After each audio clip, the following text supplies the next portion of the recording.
Prof. Ratih ingin komentarin? Mungkin ya, saya setuju ada, jadi gini, di dalam proses demokrasi itu melakukan kritik. Kritik itu kadang-kadang ada yang songong, ada yang keras, ada yang lembut gitu ya. Persoalannya mungkin ya Pak Ghazali, itu adalah di dalam masalah bahasa komunikasi. Itu yang sebenarnya bagaimana caranya kita mengkritik keras. Mengkritik, kan dulu juga ada tuh, saya suka dengan siapa tadi yang bento, Iwan Fals. Iwan Fals waktu zaman era Soeharto gimana kencengnya tuh dia nyanyi tentang bento, mengkritik tentang ketua partai yang korup, yang hidup mewah-mewah, DPR. Tapi kan dengan cara yang enak didengar, masyarakat bisa paham. Mungkin di dalam era demokrasi ini ya, ini sebetulnya ke Pak Sadam barangkali ya sebagai staf KSP gitu ya.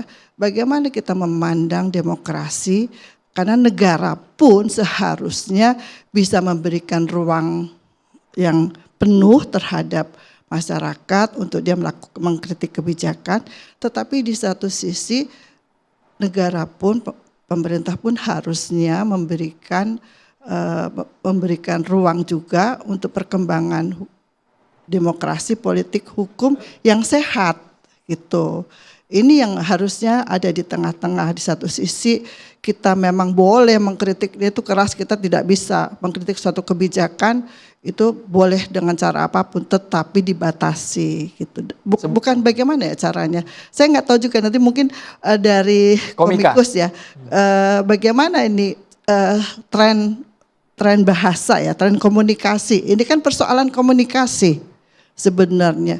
Sehingga tadi yang ditanyakan Bu Irma, saya apakah perlu gitu sampai dengan body shaming gitu. Memang kita nggak boleh baper gitu ya. Meskipun Prof.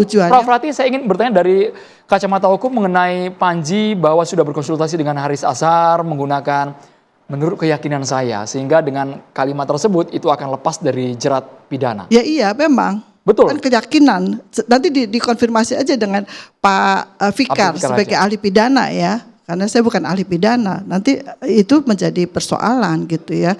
Batasannya kritik dan tidak kritik, penghina atau tidak kritik. Itu kan batasannya kalau sara dan menyerang pribadi. Itu batasannya aja. Sepanjang itu kebijakan dia memang tidak apa-apa gitu ya. Persoalannya itu. Nah di sini ini kan persoalan antara bagaimana kita merespon cara-cara komunikasi di dalam melakukan kritik di era demokrasi yang kayak begini gitu. Kita terkaget-kaget, yang satu sisi melihat dari sisi ketimuran ya, nilai-nilai ketimuran, yang satu sisi memang itu cara-cara yang ngebluff yang seperti itu. Saya mau tanya gitu sama apakah itu sebagai suatu bentuk yang biasa-biasa aja. Nah itu kan persoalan gap ada persoalan gap culture ya, kalau saya bilang gap antara budaya antara yang muda dengan yang kita gitu. Nah itu juga punya masalah di situ. Saya tidak tahu, tapi apakah kita harus seperti itu gitu. Mengkritik keras, mengkritik dengan songong pun boleh. Tidak ada yang boleh. Negara tidak boleh melakukan kriminalisasi terhadap orang warga negara yang mengkritik terhadap setiap kebijakan. Itu tidak boleh. Kecuali dia penghinaan tadi. Penghinaan kalau dia masuk ke dalam ranah pribadi. Nah kalau pribadi kan juga ada pembatasan. Beruntungnya Gibran juga tenang-tenang aja meskipun itu dengan sangat. Nah, itu kan bentuk komunikasi ya.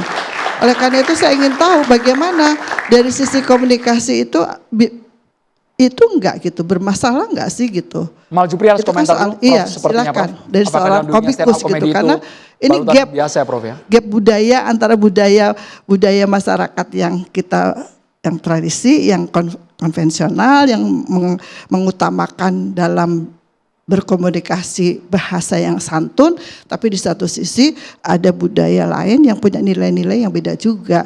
Tapi itu kan saya nggak tahu bagaimana trennya itu gitu, saya melihat itu saja.